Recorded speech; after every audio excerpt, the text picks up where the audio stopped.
শহরবাসীদের জন্য সুখবর নিয়ে এলো ময়নাগুড়ি পুরসভা। ময়নাগুড়ি পুরসভার 10 নম্বর ওয়ার্ডের বেসিক স্কুল মাঠের পাশেই তৈরি হতে চলেছে অত্যাধুনিক স্বাস্থ্যকেন্দ্রের। শুক্রবার একথাই জানালেন পৌরসভার চেয়ারম্যান অনন্তদেব অধিকারী। আর এই খবর জানতে পেরে খুশি ময়নাগুড়িবাসী। জানা গিয়েছে 34,88,000 টাকায় এই স্বাস্থ্যকেন্দ্র গড়ে উঠবে। টেন্ডার করা হয়েছে। মার্চের প্রথম সপ্তাহে ওয়ার্ক অর্ডার দিয়ে দেওয়া হবে বলে পুরসভার পক্ষ থেকে জানানো হয়েছে।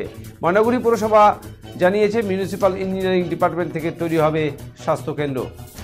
ময়নাগুড়িতে 50-এর দশকে ময়নাগুড়ি ব্লক স্বাস্থ্যকেন্দ্র গড়ে ওঠে। ভৌগোলিক কারণে শুধু ময়নাগুড়ি নয়, পার্শ্ববর্তী ধূপগুড়ি, মালবাজার, কোচবিহার জেলার একটা অংশের লোকজনেরা এই হাসপাতালের উপর নির্ভরশীল। প্রতিদিন গড়ে কয়েক শতাধিক রোগী আসে এই হাসপাতালে। অত্যাধুনিক এই স্বাস্থ্যকেন্দ্র গড়ে উঠলে হাসপাতালের চাপ কিছুটা কমবে বলে ধারণা পুরসভার। ময়নাগুড়ি পুরসভার চেয়ারম্যান অনন্তদেব অধিকারী বলেন, যেখানে স্বাস্থ্যকেন্দ্রটি গড়ে উঠছে তা শিক্ষা দপ্তরের জায়গা। এই জায়গাটা তাদের দিয়ে দেওয়া হয়েছে। স্বাস্থ্য দপ্তর থেকে এই স্থানীয় অত্যাধুনিক স্বাস্থ্যকেন্দ্র গড়ে উঠছে। 5 কাঠা জমিতে এই স্বাস্থ্যকেন্দ্র গড়ে উঠবে। ইতিমধ্যেই তারা চিকিৎসক পেয়ে গেছেন। বর্তমানে তিনি পুরসভায় বসছেন বলে জানান তিনি।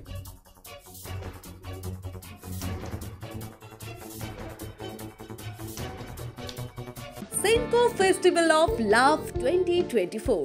Buy diamond jewelry up to 20% plus 24% off on making charges and up to 10% off on diamond value. Free gold on purchase above 50,000.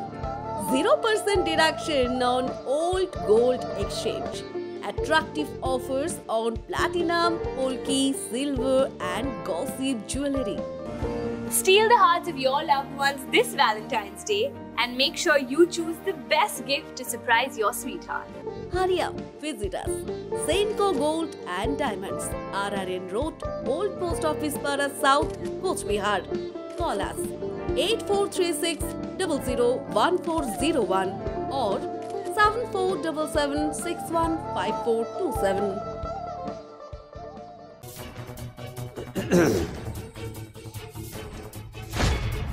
একটা চিহ্নিত হয়ে গেছে, জমি দিয়ে দিয়েছে। এখন স্বাস্থ্য দপ্তর এখন বিল্ডিং এর কাজ কবে শুরু করবে তাদের ব্যাপার। আমরা ইতিমধ্যে একজন ডাক্তার পেয়ে গেছি।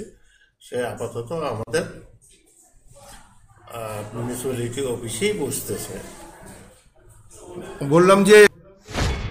বললাম এই বেসিক স্কুলের পাশে তো যে জায়গাটা আমরা দেখতে পাচ্ছি আপনার পেছনে, সেখানে একটা পৌরসভার হাসপাতাল হবে, স্বাস্থ্যকেন্দ্র। তো এটা হলে কি সুবিধা হবে আপনাদের? সব দিক দিয়ে সুবিধা হবে, ভালো মন্দ মানুষের আপদ বিপদ